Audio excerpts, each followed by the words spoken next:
setiap saat. Al-Quran tidak asal-asalan mengaku sahabat ya. Tapi Rasulullah SAW menegaskan, Iqra'ul Quran fa innahu ya'ti yawmal qiyamah syafi'an li ashabi. Bukan cuma pengakuan sahabat, tapi memberikan syafaat, menyediakan syafaat, bukan syafaat sementara, syafaat untuk selamanya nanti di akhirat. Iqra'ul Quran fa innahu ya'ti yawmal qiyamah syafi'an li ashabi. Hadis riwayat Muslim. InsyaAllah kita lanjutkan kajian surat Yasin, tadabbur surat Yasin, yang tentunya akan memerlukan waktu yang cukup panjang. A'udzu billahi minasyaitonir rajim. Yasin wal Qur'anil hakim. Innaka laminal mursalin ala shiratim mustaqim. Tanzilal azizir rahim. Allah Subhanahu wa taala bersumpah dengan menyebut Al-Qur'an Al-Hakim. Kalimat Al-Hakim tentu memberi makna keputusan, kepastian yang tidak mungkin ada yang mampu merubahnya. Hukum. Walaupun terjemahan yang ada Al-Hakim diberi makna yang penuh hikmat, tapi masih memerlukan penjelasan apa yang dimaksud dengan hikmah. Sebab hikmah di kalangan para ahli hadis dengan hikmah di kalangan para ahli tasawuf bedanya. Dengan hikmah di kalangan para ahli ceramah beda lagi. Pokoknya ada hikmat. Nah, itu lain lagi tuh mana hikmat itu. Nah, kita tentunya kalimat hakim diambil dari akar kata hakama, hukum yang memastikan. Allah Subhanahu wa taala bersumpah dengan Al-Quran, memberi makna pentingnya kita memperhatikan Al-Quran secara keseluruhan, dan kita berdoa sesuai dengan apa yang diajarkan Rasulullah SAW agar Al-Quran Allah jadikan buat kita semuanya sebagai penyejuk kalbu. Saya masukkan dalam buku ini doa dari Rasulullah SAW, riwayat Al-Hakim dalam kitab Al-Mustadrak ala Sahihain. An Abdullah qala Rasulullah sallallahu alaihi wasallam, ma qala 'abdun qattu idza asabahu hammun wa hazanun, Allahumma inni 'abduka wa ibnu 'abdik ibnu amatik nasiyati biyadik madin fiyya hukmuk 'adlun fiyya qada'uk as'aluka bikulli ismin huwa lak sammaita bihi nafsak aw anzaltahu fi kitabik aw 'allamtahu ahadan min khalqik أو استأثرت به في علم الغيب عندك أن تجعل القرآن ربيع قلبي ونور صدري وجلاء حزني وذهاب همي إلا أذهب الله عز وجل همه وأبدله مكان حزنه فرحا. قالوا يا رسول الله ينبغي لنا أن نتعلم هؤلاء الكلمات.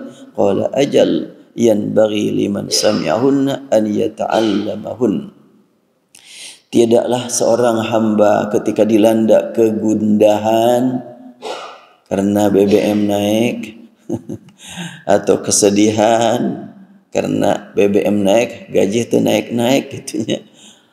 Lalu sedang dalam kegundahan itu mengucapkan doa, ya Allah, Allahumma inni abduk, sungguhnya aku adalah hamba-Mu.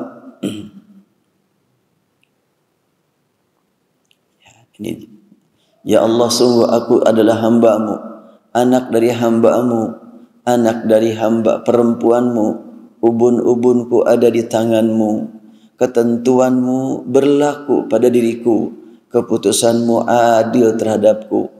Aku memohon padamu dengan semua nama yang merupakan milik-Mu, nama yang Engkau letakkan sendiri untuk menamai dirimu. Lekatkan, bukan letakkannya.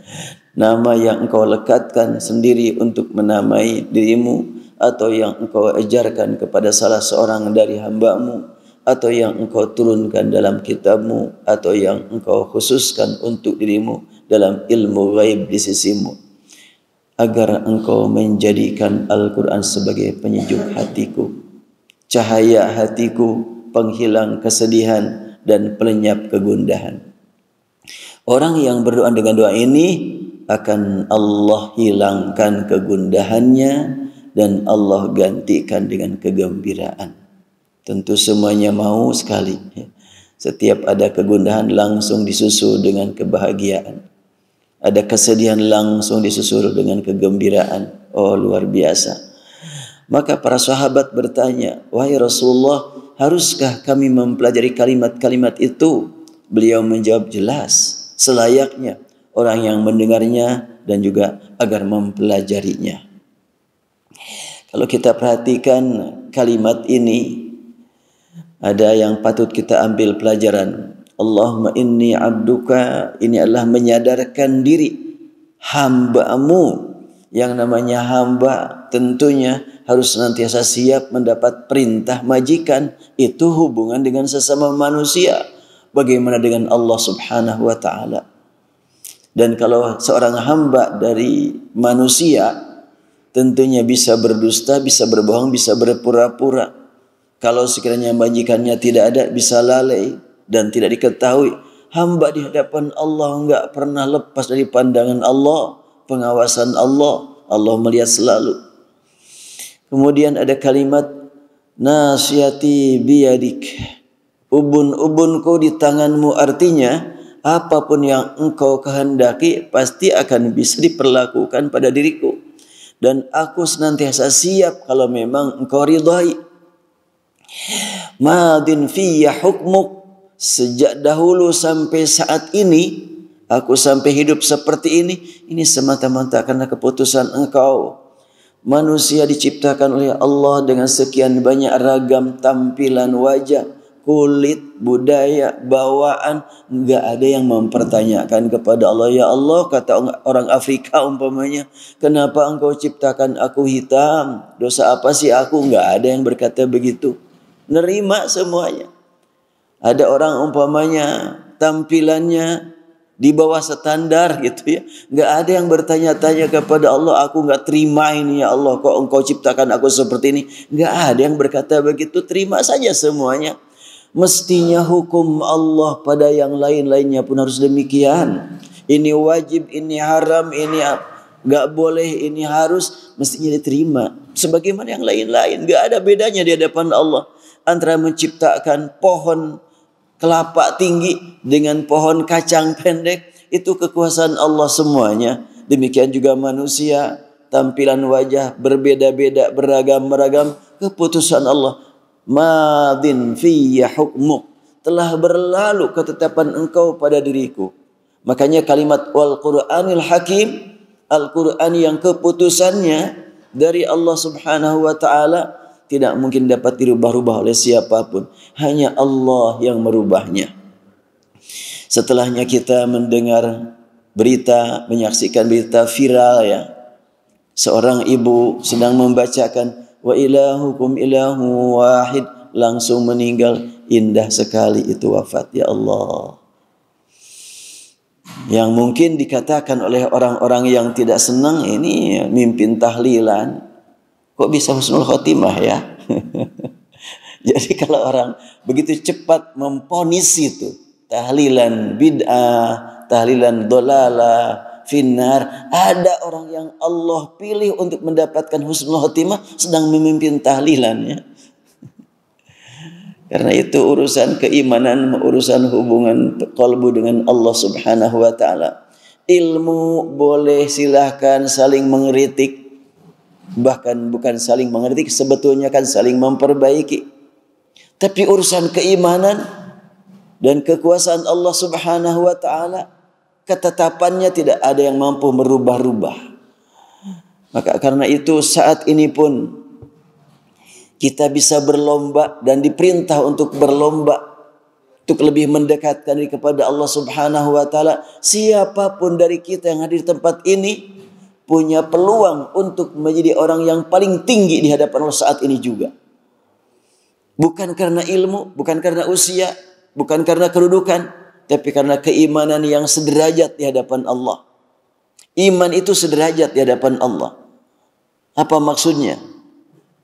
Kalau $1 harganya 14.000, kalau $10 harganya 140.000, mahalan mana? $10 dengan $100 dengan $1, mahalan mana dolarnya? Sama aja kan? Harga dolarnya sama. Cuma dolar yang di sini lebih banyak dengan di situ, harga dolarnya sama. Keimanan yang ada pada diri kita, pada diri saya, pada diri bapak dan ibu sama di hadapan Allah Subhanahu wa taala. Cuma ada tambahan turun naik imannya, tapi hakikat keimanannya sama. Oleh karena itu sangat penting bagi kita dengan adanya bekal keimanan dalam kalbu kita mesti berlomba di hadapan Allah untuk mencapai derajat tinggi di hadapan Allah Subhanahu wa taala. Jadi ada kuantitas, ada kualitas ya. Nah, ini kalimat doa ini mengantarkan kita untuk berlomba di hadapan Allah dengan menyatakan diri madin fiyya hukmuk, aku ridha dengan semua keputusan yang telah engkau tetapkan sejak dahulu sampai saat ini, hingga aku bisa hidup sampai hari ini, sampai subuh ini. Aku tidak tahu apakah subuh besok masih bernafas atau tidak, mustahil habis perjalanan ibadah sampai subuh ini tidak ketemu lagi besok dengan jamaah, dengan masyarakat. Tentunya yang diviralkan di mana-mana, seorang ibu sedang memimpin baca, istilahnya bahasa umumnya adalah baca tahlilan. Pas dia membaca ilahukum ilahu wahid, langsung meninggal. Indah sekali itu ya Allah. Itulah salah satu bukti kuasa Allah Subhanahu wa taala tidak mungkin dapat dipengaruhi oleh apapun dan siapapun. Kemudian adlun fiha qada'uk, pasti adil yang engkau tetapkan pada diriku, fiya qada'uk, semua ketetapan dari engkau itu adil. Kadang-kadang orang berbicara adil diukur dengan ukuran akal pribadi. Padahal keadilan Allah adalah mutlak, maha adil. Allah menciptakan ada orang yang sejak kecil dalam keadaan hidup di tengah-tengah kekufuran, sampai dewasa ikut kufur, sampai tua ikut kufur. Kemudian menjelang mati dia bertaubat. Allahu Akbar. Saya mendengarkan ceramah seorang ulama dari Timur Tengah. Dia berkata, temanku bermimpi ketemu Rasulullah dan bersabda, wahai saudaraku, wahai obatku, hambaku, hamba Allah, sampaikan salamku kepada si fulan, sampaikan bahwa dia masuk surga. Pas yang mimpi ini terbangun, betul ini Rasulullah. Kok nasihatnya seperti itu? Aneh. Masa menyampaikan salam kepada tukang maksiat, tukang mabuk, dan dibilangin harus dikatakan bahwa dia ahli surga? Gak ngerti. Gak usah dipikirin lah, mungkin bukan Rasul. Karena tidak pernah melihat wajah Rasul kan. Kalau sahabat Nabi mimpi ketemu Rasul, bisa yakin emang wajah Rasul seperti itu. Orang yang hidup saat ini mimpi ketemu Rasul, mungkin iya, mungkin tidak, itu wajah Rasul. Tapi kan Rasul gak pernah bohong. Iya, Rasul gak pernah bohong. Tetapi setan ngaku-ngaku Rasul bisa. Tapi kan Rasul bersabda, Man ra'ani fil manam faqad ra'ani fa inna syaitana la yatamatsalu bi. Siapa yang mimpi ketemu aku, betul-betul ketemu aku, karena syaitan tidak akan mampu menyerupai wajahku. Iya, syaitan tidak akan mampu menyerupai wajah Rasulullah. Tapi kalau syaitan menyerupai wajah yang lain, ngaku-ngaku Rasul, bisa-bisa saja kepada kita. Kalau kepada sahabat pasti bantah, enggak, wajah Rasul enggak begini. Tapi kalau Saiful Islam mimpi ketemu Rasul, benar enggak dia Rasul?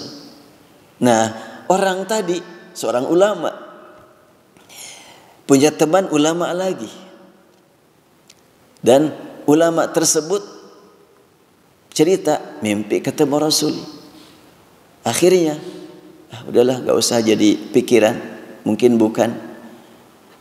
Hari berikutnya ketemu sama, wajahnya seperti itu, dan bersabda, sampaikan salam kepada si fulan, bilang masuk surga kamu ahli surga. Pas bangun kedua, aneh juga. Iya gitu dia Rasul, udah kedua kalinya. Sampai akhirnya 3 kali. Pas sudah ketiga kali, udahlah kalau gitu. Mungkin benar. Saya cari teman saya yang suka berdosa itu.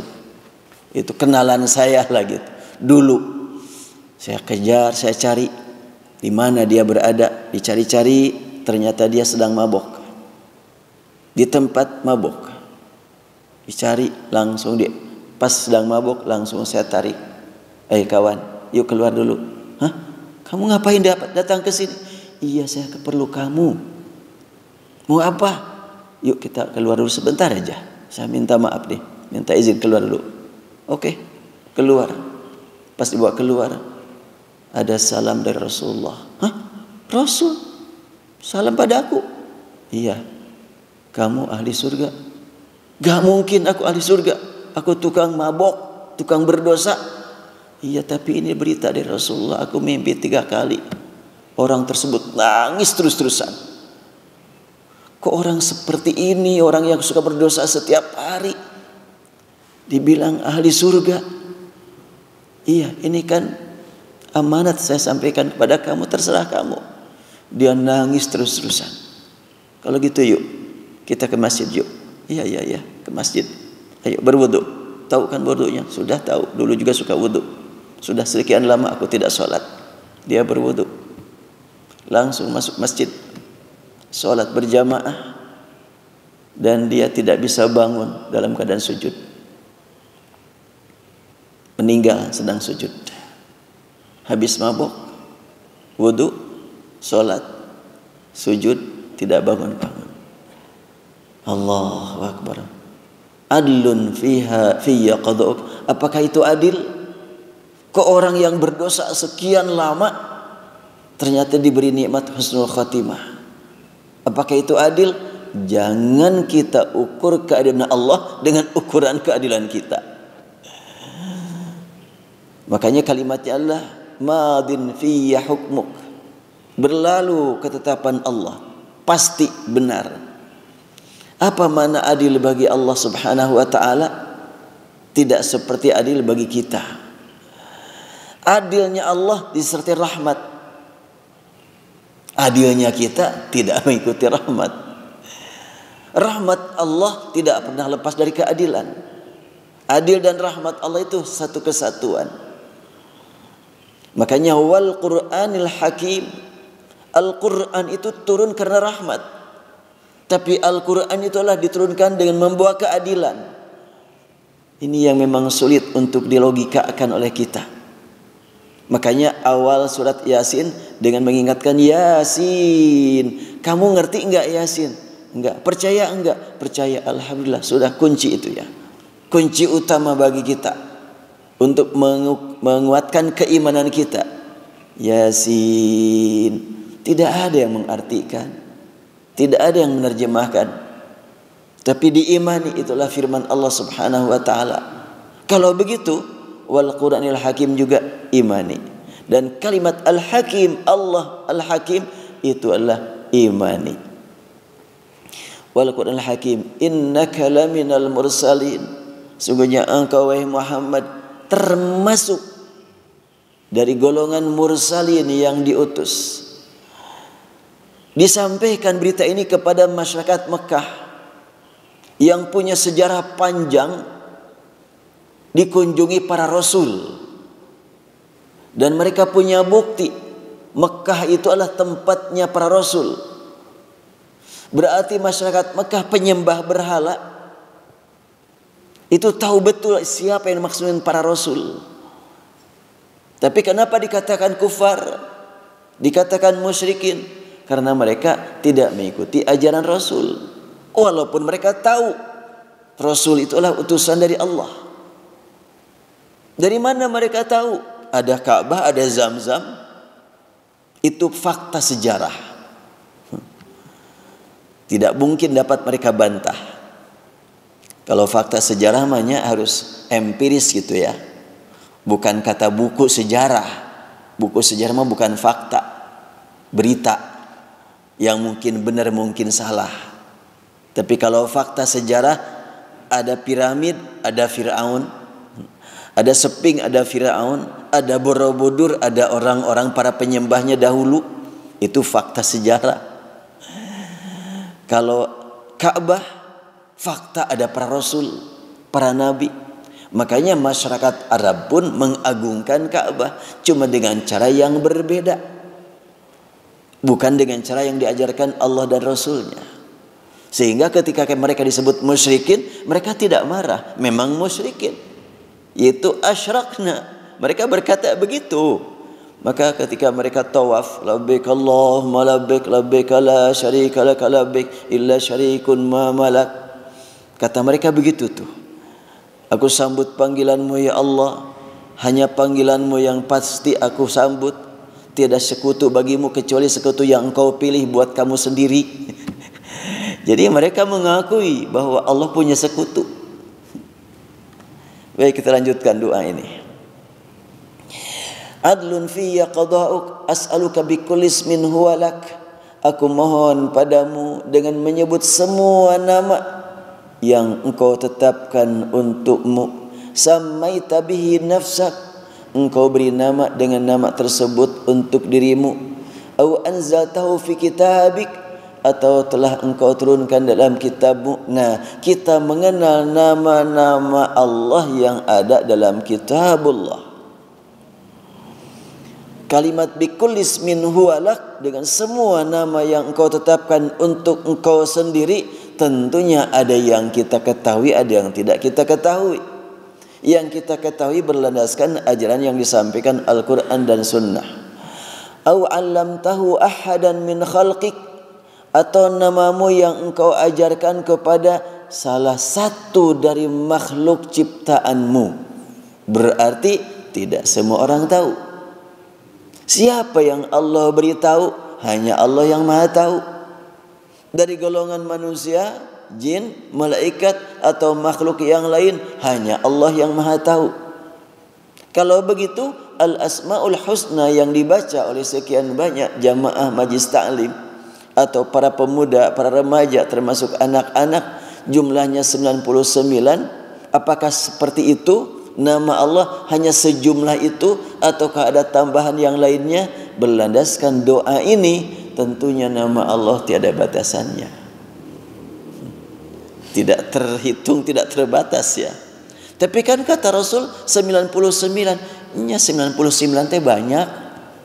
Memang ada angka di atas 9? Gak ada ya. Gak ada angka di atas 9. 9 itu kan angka tertinggi kan gitu. Terutama ada kalimat berikutnya, awis ta'tsarta bihi fi ilmil ghaibi indaka, atau nama engkau yang hanya engkau saja yang tahu di dalam ilmu gaibmu dan tiada satu pun dari makhlukmu yang diberitahu.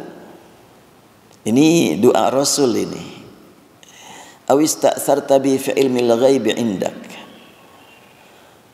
An taj'alal Qur'ana rabi'a qalbi. Doa yang diajarkan Rasul ini jelas praktek dari Al-Quran. Walillahil asma'ul husna fad'uhu biha. Bagi Allah sekian banyak nama-nama yang indah, silahkan digunakan oleh kamu untuk berkomunikasi dengan Allah. Memohon apapun silahkan sebut nama-nama Allah. Anta ja'alal Qur'ana rabi'a qalbi. Permohonan yang disampaikan oleh Nabi setelahnya menyebut nama-nama Allah yang tak terbatas. Hanya Allah yang Maha tahu. Untuk apa? Untuk menyampaikan permohonan. Apa yang dimohon? Ya Allah, jadikan Quran ini rabi'a qalbi, penyejuk kalbu. Kalbu sajadah bisa diartikannya susah nih. Disebut hati, nanti sorry hati lagi. Memang kita kekurangan kosakata bahasa Indonesia. Dalam surat Al-Muluk saya bahas, bukunya belum dicetak. Di situ ada kalimat tadi saya baca, "Huwallazi ansha'akum wa ja'ala lakumus sam'a wal absara wal af'idah qalilan ma tashkurun." Huwallazi ansha'akum, dialah yang menciptakan kamu, menjadikan kamu sampai kamu hidup sampai membesar ini. Wa ja'ala lakumus sam'a, Allah menjadikan bagi kamu pendengaran, wal absara, dan pandangan, wal afidah, dan hati. Terjemahan yang ada, al afidah, hati. Sadar juga hati, qalbu juga hati. Bedanya apa? Qalbu, fuad dengan sadar, apa bedanya?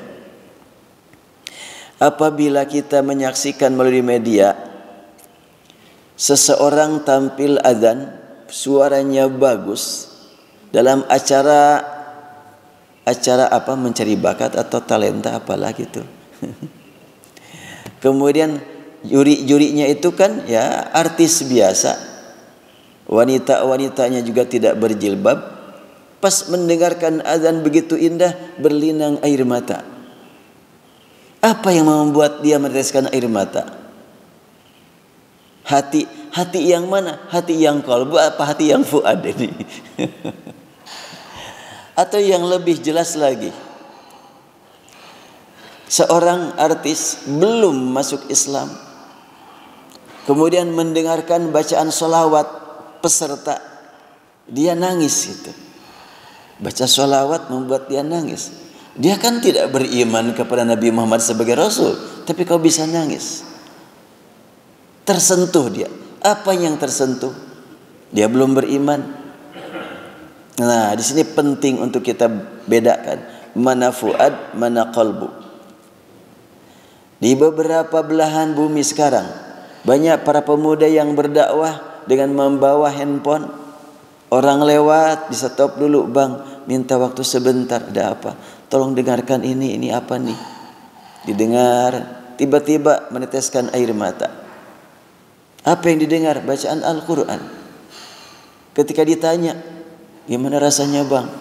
Gak tahu saya ini mendengar apa ya. Pertama kali saya mendengar nyanyian seindah ini, saya rasanya dibawa ke alam lain yang memberikan harapan masa depan. Tahu abang apa ini? Saya nggak tahu. Disebutkan ini Quran, kitab suci umat Islam. Bengong dia. Karena waktu itu dia masih benci Islam, masih benci kitab suci, berlandaskan informasi. Ternyata setelahnya dirasakan kok lain. Dia belum beriman. Kalau sudah beriman, qalbu yang berperan. Kalau belum beriman tapi tersentuh, itu fuad itu. Jadi mau diterjemahkan apa ya fuad dengan qalbu ini? Susah. Makanya saya perhatikan dalam terjemahan Quran yang Departemen Agama ini, terkadang sama terjemahan. Fuad, qalbu, dan sadar diartikan dengan arti yang sama. Wa asbaha fuadu ummi Musa farigha in kadat latubdi laula arrabatna ala qalbiha litakuna minal mu'minin. Ketika ibunda Nabi Musa mendengar bahwa Musa bayi yang masih diikat di tabut dilemparkan ke sungai Nil, ternyata ditemukan keluarga Firaun dan diambil oleh seorang wanita yang dikatakan sebagai istri Firaun, namun bukan istri biasa, yaitu Asiyah radhiyallahu anha. Terdengar bahwa sekarang berada di istana. Oh, berat sekali dirasakan oleh ibunya. Aduh, anak aku berada di istana, diapain nanti oleh Firaun? Hampir-hampiran mau tampil datang ke istana, aku ibunya. Namun oleh Allah ditahan qalbunya dengan keimanan. Fuadnya dia dalam keadaan kekosongan. Wa asbaha fuadu ummi Musa farigha. Kalimat Al-Quran menyebutkan ibunda Nabi Musa, qalbunya, fuadnya merasa kosong. Fuadnya ya, gak tahu harus bagaimana aku, jalan kaki asa tenapak ya teh, makan termasuk, kira-kira begitulah. Melihat apapun gelap semuanya. Anakku di sana. Asbaha fuadu ummi Musa farigha. Dan dia mau berangkat, maka oleh Allah qalbunya dikuatkan. Berarti fuad itu hubungan perasaan dengan anak. Qalbu hubungan keimanan dengan Allah Subhanahu wa taala. Nah, kita menyebutnya hati-hati juga ya. Yang merasakan sedih hati, yang menikmati iman juga hati. Ya tenanaonlah hati iman dengan hati rasa gitunya. Itulah kekurangan bahasa kita. Baik, kita lanjutkan. Jadi antaj'al Qur'ana rabi'a qalbi ya Allah, jadikan Quran ini sebagai penyejuk kalbu, wa nura sadri, dan cahaya sadr. Sadr itu dada ya, sebetulnya. Tanamkan cahaya ke dalam dadaku dan tanamkan kenikmatan hidup bersama Al-Quran dalam kalbuku. Wajla'a huzni, dan lepaskan rasa sedih dari diriku. Wadhahaba hammi, dan hilangkan rasa bimbang dari diriku. Ketika orang berdoa seperti ini, maka Allah pasti akan menghilangkan rasa bimbangnya dan Allah ganti sedihnya dengan bahagia. Nampaknya ini penting untuk kita hafalkan doa ini. Ada dalam buku ini ya. Berapa orang yang sudah pegang buku ini? Belum banyaknya, belum semuanya. Yang buku surat Yasin. Ya. Jadi ini insyaallah nanti kita lanjutkan saja nih kajian surat Yasin. Biar yasinan kita gayanya berbeda gitu.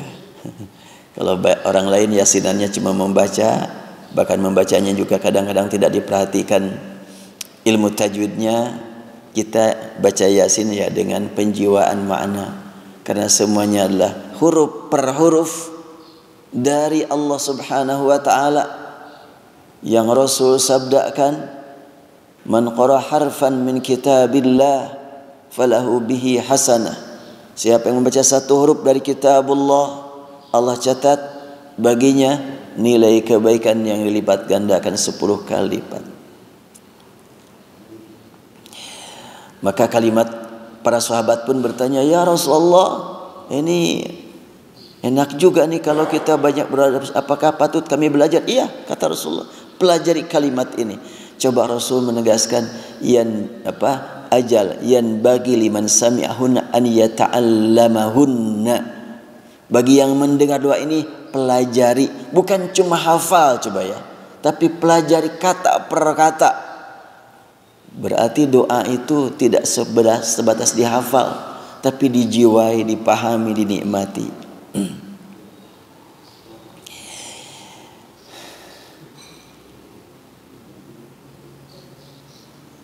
Innaka laminal mursalin ala siratim mustaqim tanzilal azizir rahim.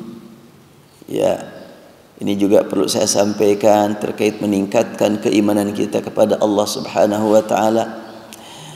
Kalimat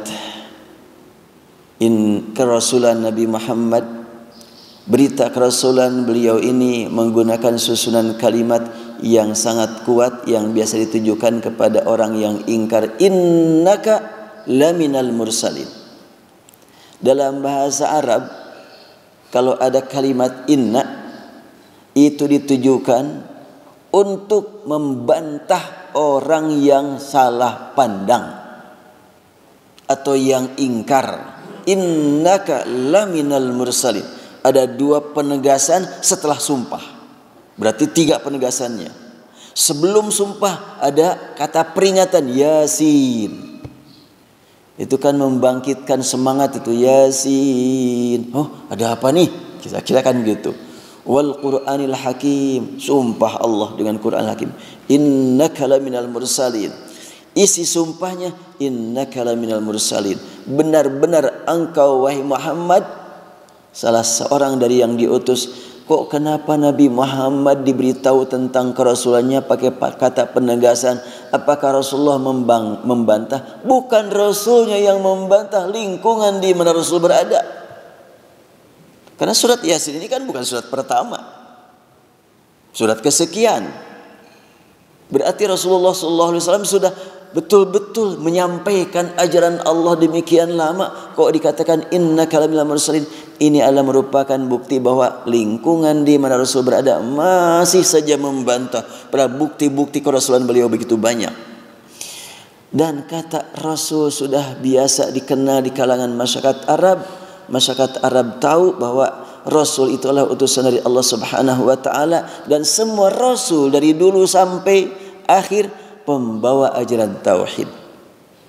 Nah, orang-orang yang hidup di Mekah itu kenapa tidak menerima kedatangan Rasulullah SAW? Karena mereka sedang membiasakan menyembah berhala. Dipandang ajaran yang dibawa Rasul ini mengganggu kenikmatan mereka. Padahal mereka tahu Rasul dari dulu itu adalah pembawa ajaran tauhid. Semua Rasul ajarannya sama. Dalam ini saya sampaikan keterangan tambahan. Dalam bahasa Arab dikenal istilah taukid, yaitu alat yang menguatkan konten dalam satu redaksi dengan huruf, kata atau susunan kalimat yang memberi makna penegasan. Hal ini sangat diperlukan untuk meyakinkan orang yang ragu terhadap isi berita. Jika keraguannya kuat, maka taukidnya pun diperkuat. Dan jika pihak yang jadi sasaran berita itu mengingkarinya, maka taukid semakin diperkuat pula. Dalam kitab terdahulu jelas dikemukakan ajaran para nabi itu tauhid semuanya. Di sini saya ungkapkan dalam kitab Injil Barnabas. Ada yang punya kitab Injil Barnabas? Sekarang ada gampang. Kalaulah tidak berangkat ke toko kitab, ke toko buku, tinggal dibuka, ditanyakan ke Ustadz Google, ngasih tahu. Dalam kitab Injil Barnabas pasal 97 ayat 4 sampai 9 diterangkan dengan jelas tentang siapakah Rasulullah SAW sebagai berikut. Pada saat ini saya ambil Injil Barnabas berbahasa Indonesia. Dan bukan saya yang menerjemahkan, tapi penerjemah resmi dari pihak sana. Pada saat Yesus menjawab, perkataan mereka tidak membuatku terhibur, karena datangnya kegelapan sekiranya kalian mengharapkan datangnya terang. Tetapi sesuatu yang menghibur aku adalah kedatangan Rasulullah. Beliaulah yang akan menghancurkan setiap pendapat palsu tentang aku. Banyak berita palsu tentang Nabi Isa kan? Dan agama yang beliau bawa akan menyebar dan meliputi seluruh dunia. Karena seperti inilah yang telah janjikan Allah kepada bapa kita Abraham. Dan Abraham itu dalam baca Quran pun boleh Abraham, tapi bukan riwayat hafaz ya. Riwayat Ibnu Amir itu Abraham, Ibrahim ya. Kalau kita kan Ibrahim, kalau Ibnu Amir membaca Ibrahim. Idz qala Ibrahimu rabbuhu ya, idz qala Ibrahimu ya. Itu di situ Ibrahimu. Sesuatu yang membuatku terhibur, sesungguhnya tidak ada istilah berakhir bagi agama beliau, karena Allah senantiasa memelihara ajaran agama beliau tetap lurus. Kepala pendeta menjawab, apakah akan datang rasul-rasul yang lain setelah kedatangan Rasulullah? Maka Yesus menjawab, setelah Rasulullah wafat tidak ada lagi nabi-nabi yang benar yang diutus oleh Allah. Namun yang akan datang adalah nabi-nabi palsu dalam jumlah banyak, dan perkara itulah yang menjadikan aku bersedih. Demikian kata Injil Barnabas. Kemudian saya disampaikan dulu tentang kalimat tauhid yang diajarkan dalam kitab, bukan Injil Barnabas saja, tapi Injil yang beredar di Indonesia atau Alkitab. Untuk mengukuhkan pernyataan ini, mari kita perhatikan isi Alkitab. Yang boleh jadi banyak di antara para pemegang Alkitab sendiri belum membacanya. Nih, wallahu a'lam nih. Apakah Saiful Islam mendahului pendetaan ya? Berikut dikemukakan isi Alkitab dengan dua versi, yaitu versi bahasa Arab dan bahasa Indonesia. Pertama diambil teksnya dari bahasa Arab, Al-Ahdul Qadim wal Ahdul Jadid, yang berbahasa Arab. Fa'ajabahu Yasu' inna awwala kullil wasaya yasma' ya Israel Ar-Rabbu ilahuna Rabbun wahid. Yasu, yaitu Isa, ya, menjawab, sungguhnya wasiat yang paling utama dengarkan nih wahai Israel. Ar-Rabbu, Rabb itu, ilahuna Tuhan kita, Rabbun wahid, Rabb yang satu, Tuhan yang esa. Wa tuhibbur Rabb ilahaka min kulli qalbik wa min kulli nafsik wa min kulli fikrik. Kau cintai Rabb Tuhan kamu dengan segenap hatimu, jiwamu, fikiranmu, kekuasaanmu. Inilah wasiat utama. Nah, inilah bahasa bebasnya dari saya berlandaskan kepada terjemahan bahasa Arab. Dan yang resmi dalam Alkitab bagaimana bunyinya? Jawab Yesus, hukum yang terutama ialah, dengarlah hai orang Israel, Tuhan Allah kita, Tuhan itu esa. Markus 12:29. Ini jelas sekali ini sebetulnya. Saya bertanya-tanya, mereka baca enggak ayat ini ya? Pasti tokohnya membaca, cuma dirahasiakan. Ya matong di beja-bejanya urang welah gitu. Kira-kira begitu tuh. Saya dulu pernah bincang-bincang dengan mantan aktivis gereja. Dia sudah masuk Islam dan saya bertanya, dan dia seorang perempuan, saya panggil tante. Tante, sebetulnya saya dengar berita, saya tidak tahu nih di mana itu, bahwa di dalam Alkitab itu ada tentang masalah ketauhidan, tentang kerasulan Muhammad. Oh iya ada katanya. Itu juga yang membuat saya gelisah sampai masuk Islam. Apakah yang lain pada baca enggak? Oh dilarang membaca. Saya dulu pertama-tama itu bertanya, kenapa enggak diajarkan ini? Oh hati-hati, ini mengganggu keimanan kita ini. Begitu kalimatnya itu. Jadi tokoh agamanya berkata, ini mah jangan disebarluaskan ayat ini. Makanya dalam Al-Quran di dalam surat Al-Baqarah kan disebutkan, walladzina yaktumuna al-kitaba bi'aid walladzina yaktumuna ma anzalna minal kitabi. Orang yang menutup itu kan ada, sudah disebutkan dalam Al-Quran. Ini kita punya bukti ini di dalam Alkitab. Ini bahasa Indonesia ini. Ya. Jadi oleh Allah dipelihara gitu ya, terjemahannya pun masih ada ini. Cuma mungkin ditutup-tutup oleh mereka, dan mereka tidak berani menghapus nih. Subhanallah, kuasa Allah ya. Cuma menghapus dari masyarakat, bukan menghapus dari bukunya, bukan menghapus dari tulisannya. Jelas sekali ini. Tadi kan tuhibbu ar-rabba ilahaka diterjemahkan kasihilah Tuhan Allahmu dengan segenap hatimu dan segenap dan selanjutnya ya. Alhamdulillah kita diberi nikmat iman oleh Allah Subhanahu wa taala. Selanjutnya kita lanjutkan ala siratim mustaqim. Nah, sudah sampai di situ saja kebahasan ilmu kalam mursalin. Ala siratim mustaqim, pelajaran dari ayat. Banyak pelajaran dari ayat yang menggambarkan tentang hakikat ajaran tauhid, antara lain jalan yang lurus memberi keyakinan kepada penggunanya bahwa dia pasti akan sampai kepada tujuan. Ketika kita berada di perjalanan, ada bulak belok, ada yang lurus. Yang lurus masih 3 kilo lagi, yang bulak belok tinggal 500 meter lagi. Mana yang dapat mengantarkan kita untuk dapat melihat ujung jalan? Yang jauh tapi lurus, atau yang dekat hanya bulak belok? Yang dekat kalau masih bulak belok enggak dapat kita lihat akhir tujuan. Sedangkan yang jauh kalau lurus dapat kita lihat ujung jalan. Di antara kita mungkin ada yang masih hidup 5 tahun lagi, 10 tahun lagi. Mungkin juga ada yang tinggal beberapa bulan lagi.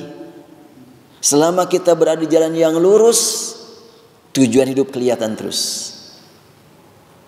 Kalau kita susah melihat tujuan hidup, boleh jadi kita masih bolak-belok, belum lurus perjalanan hidup kita. Lurusnya jalan yang dimaksud di sini bukan jalan fisik, bukan jalan materi, tapi jalan non materi, non fisik. Yang dapat melihat lurusnya jalan qalbu, bukan mata kepala. Kalaulah umpamanya mata terhalangi dinding, sedang sujud terlihat dinding, tetapi kita tetap melihat tujuan hidup kita yang pasti. Itu diungkapkan dengan kalimat syiratim mustaqim. Jadi kalimat jalan yang lurus, kata syirat adalah menggambarkan tentang hakikat perjalanan hidup. Bukan jalan kaki, bukan jalan mobil, bukan jalan motor, tapi jalan hidup. Ada seorang penulis buku yang rajin sekali, yang sangat saya kagumi. Beliau adalah karyanya banyak. Dia berkata, salah itu Departemen Agama mengartikan syiratim mustaqim jalan yang lurus. Mestinya perjelas jalan Islam katanya, jalan menuju surga. Bahkan dia bikin buku kritikan terhadap Departemen Agama begitu tebal.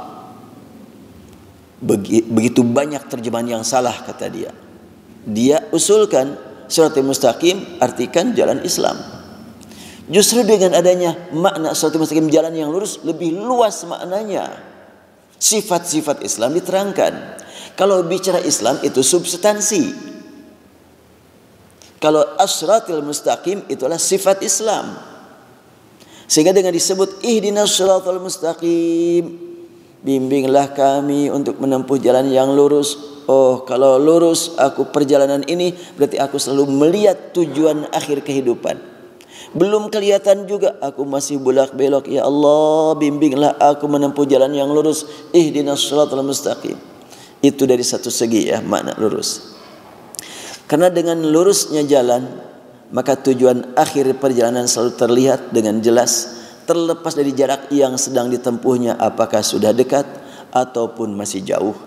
Berbeda dengan jalan yang bengkok, maka tujuan akhir tidak terlihat meskipun jarak tempuhnya tinggal sedikit lagi, sudah dekat. Umat Islam pasti berada di atas jalan yang lurus. Mereka selalu menjadikan semua aktivitas harian untuk bekal hidup abadi yang pintunya selalu terlihat dengan jelas. Lurus pintunya kelihatan selalu. Mana pintu kehidupan kita? Itu mati. Mati itu pintu itu. Kita mau ngambil pintu yang mana? Tergantung sekarang kita sedang berjalan ke arah pintu yang mana. Tapi kalau Allah menghendaki orang sedang menempuh jalan pintu yang jelek, yang bulak belok, oleh Allah pas menjelang mati diarahkan ke pintu yang menuju surga seperti yang tadi saya sampaikan. Makanya sekarang bagi kita mah berjuang untuk menuju jalan ke pintu surga. Kita mah tidak berandai-andai, tetapi perjuangan yang pasti kita tempuh jalan menuju pintu yang mengarahkan kita ke surga, yaitu pintu yang memisahkan hidup sementara dengan hidup abadi. Maka tiada waktu untuk main-main dengan waktu yang sangat berharga ini. Jika orang lain berkata waktu adalah uang, maka umat beriman berkata waktu adalah perjalanan menuju tujuan. Dengan uang kita gunakan perjalanan menuju tujuan. Tanpa uang juga demikian. Kurang uang, tambah uang sama. Tujuannya adalah satu. Saat sakit, saat sehat sama, tujuan hidup kita adalah satu. Umat yang berada di jalan yang lurus memandang kematian bukanlah akhir kehidupan, melainkan pintu menuju kehidupan. Teringat Said Qutb, beliau ketika ditetapkan dihukum mati, maka dibawa ke tempat yang tinggi, dipertontonkan pada masyarakat. Said Qutb itu penulis buku banyak, antara lain Fidhil Quran, Al-Adalah, Al-Mujtama, kemudian Ma'alim fit Tariq, Buku-buku ini menggetarkan para pemimpin Mesir, membuat para pemimpin Mesir gelisah. Wah, gawat nih buku ini. Bisa-bisa rakyat tidak lagi percaya kepada program pemerintah. Maka Said Qutb masuk penjara, dan di dalam penjara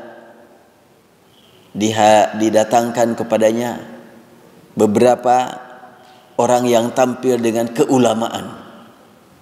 Lalu berkata Said Qutb, ada salam dari presiden.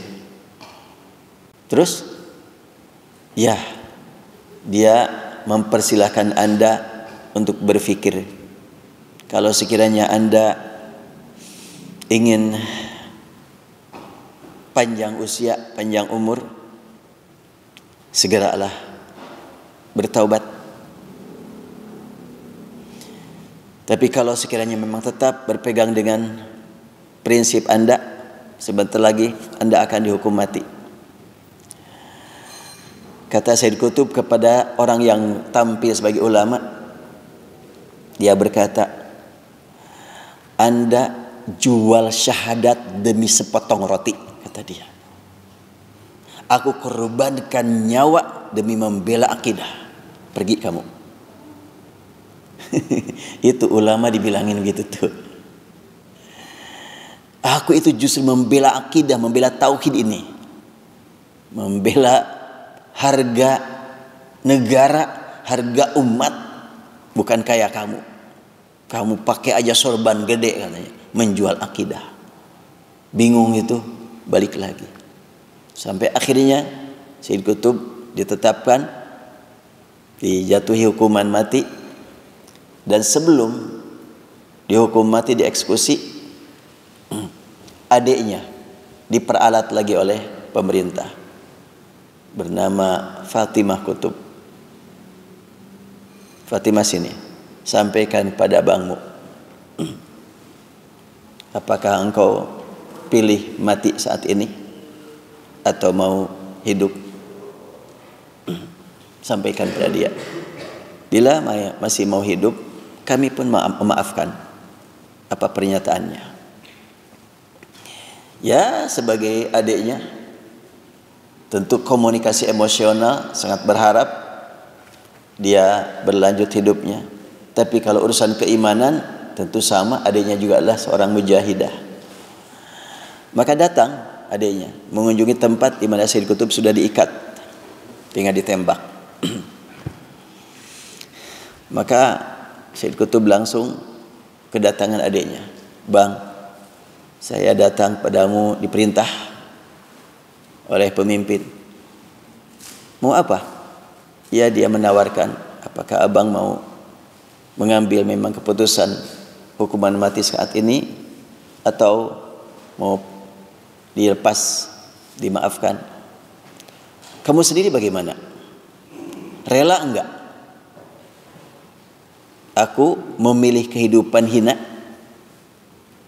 atau lebih aku pilih mati syahid saat ini? Adanya berkata, ya tentulah aku milih engkau mati syahid. Udah, kalau gitu balik lagi. Adanya pun sama seprinsip, akhirnya langsung dihukum mati. Dan ketika terlihat mau dihukum mati, ada komentar dari orang yang datang dari luar. Beritanya dia orang Pakistan. Nulis ini orang Pakistan ini, aku tidak pernah melihat wajah sebahagia, seceria Said Qutb saat mau ditembak mati. Betul-betul kelihatan bahagia sekali, ceria sekali, wajahnya bersinar. Itu luar biasa. Saya belum pernah melihat sebanding dengan itu. Kenapa? Karena Said Qutb melihat inilah pintu menuju surga. Kematian bukanlah akhir kehidupan. Bagi pejuang, kematian adalah merupakan pintu menuju rahmat Allah, menuju kehidupan yang abadi. Allazi khalaqal maut wal haya. Allah yang menciptakan mati menuju kehidupan. Buat orang yang beriman kepada surat Al-Mulk, tabarakalladzi bihadil mulk wa huwa ala kulli syai'in qadir alladzi khalaqal mauta wal hayah liyabluwakum ayyukum ahsanu amala. Waktunya udah mau habis ya. Baik, sedikit lagi. Umat yang berada di jalan yang lurus memandang kematian bukanlah akhir kehidupan, melainkan pintu menuju kehidupan. Tujuan sangat ditentukan dengan pilihan pintunya, dan pintu sangat ditentukan oleh pejalannya. Kemana arah jalan yang sedang kita lalui, pintu manakah yang akan kita tuju, semua diserahkan kepada masing-masing untuk menentukan pilihannya saat ini. Dengan membaca ayat ini, maka seorang hamba beriman akan meningkatkan semangat beramal yang berguna bagi pribadi, keluarga, dan umat untuk selamanya. Sedikit mukjizat huruf Al-Quran. Mukjizat huruf, penulisan huruf. Karena buku ini diupayakan di samping menggali makna di balik perbedaan ilmu qiraat, dan juga kita gali makna di balik perbedaan tulisan huruf. Sering saya ulang karena yang lain tidak mengulangnya, bahwa di dalam wahyu yang Allah turunkan kepada Nabi terakhir ini, banyak huruf yang dibaca tanpa tulisan, banyak huruf yang ditulis tanpa bacaan, banyak huruf yang bacaannya satu tulisannya banyak, banyak huruf yang tulisannya satu bacaannya banyak, dan banyak huruf yang tidak ditulis dan tidak dibaca tapi maknanya jelas di kalangan para ahli Al-Quran. Nah, antara lain ini adalah bacaannya ada, tulisannya tidak ada. Lafaz sirat, shad, ra, ta, cuma 3 huruf, tapi bacaannya panjang, sirat. Ini tulisan cetakan Madinah ya, yang dijadikan sebagai pegangan. Kalau cetakan Indonesia rata-rata sirat pakai alif. Wallahu alam sumbernya dari mana, saya belum menemukannya itu. Lafaz sirat tertulis tanpa huruf alif. Hal ini tidak dikenal dalam kehidupan masyarakat Arab kecuali setelah turun Al-Quran. Artinya, Al-Quran memiliki aturan tersendiri dalam penulisan lafaz dan ayatnya. Jika ditulis sesuai aturan yang berlaku, maka akan tertulis ala siratim mustaqim dengan ada alif. Dengan ada alif pada lafaz sirat, yang bermakna jalan, sama nih. Adanya perbedaan huruf untuk bacaan yang sama menuntut hamba beriman untuk menggali ada isyarat apakah dari penulisan yang berbeda ini. Pada saat membaca satu kata yang terdiri dari 3 huruf, shad, ra, ta, tentu penglihatan mata kita lebih cepat dibanding dengan membaca satu kata yang terdiri dari 4 huruf, yaitu ada alifnya. Ada isyarat apakah pada penulisan yang terdiri dari 3 huruf ini? Dari penulisan ini dipahami ada isyarat yang menggambarkan tentang cepatnya perjalanan hidup yang kita lalui saat ini. Ya, ini adalah isyarat namanya juga, bukan tafsir. Ya. Bukan bayan tapi isyarat. Orang beriman akan selalu berjuang memanfaatkan waktu yang sebaik mungkin. Waktu sebaik mungkin karena kesempatan tidak lama lagi akan berakhir. Jalan yang pendek serta lurus meyakinkan penggunanya bahwa perjalanan tidak lama lagi akan berakhir. Apakah akan mencapai yang dicita-citakan? Oleh karena tujuan akhir selalu terlihat dengan jelas di depan mata dan berada di atas jalan menuju tujuan, maka dia pun yakin akan mencapai tujuan selama menetap di jalannya, tidak berhenti serta menyimpang dari jalan tersebut. Ala siratim mustaqim. Ya, yang dimaksud dengan jalan di sini tentu tidak berbentuk fisik yang terlihat dengan mata, melainkan jalan yang kehidupan yang dilalui semua orang beriman. Ya Allah, berilah hamba nikmat hidup berada di jalan yang benar dengan istiqomah dalam keikhlasan hingga meraih nikmat bertemu dengan Engkau ya Rabbana. Allahumma ya Rabbana ya muqallibal qulub sabbit qulubana ala dinika wa ala ta'atik. Allahumma Rabbana 'alaika tawakkalna wa ilaika anabna wa ilaikal masir. Ya Allah ya Rahman, hanya Engkau yang Maha tahu sampai kapan kami dapat bernapas di muka bumi. Engkau Maha tahu tantangan, godaan, bujukan, rayuan yang mengganggu perjalanan hidup kami. Rabbana ya ilahana, kami mohon Engkau berikan kepada kami pertolongan, taufik, hidayah, agar kami selalu melihat tujuan akhir kehidupan kami. Rabbana berikan kepada kami kemampuan menghadapi berbagai tantangan ujian ini. Bimbinglah kami Allah dalam rangka menjaga diri dan menjaga keluarga dan menjaga umat. Rabbana 'alaika tawakkalna wa ilaika anabna wa ilaikal masir. Rabbana atina fid dunya hasanah wa fil akhirati hasanatan wa qina adzaban nar. Walhamdulillahi rabbil alamin. Berakhir saja atau ada yang mau ditanyakan? Kita akhiri saja ya. Assalamualaikum warahmatullahi wabarakatuh.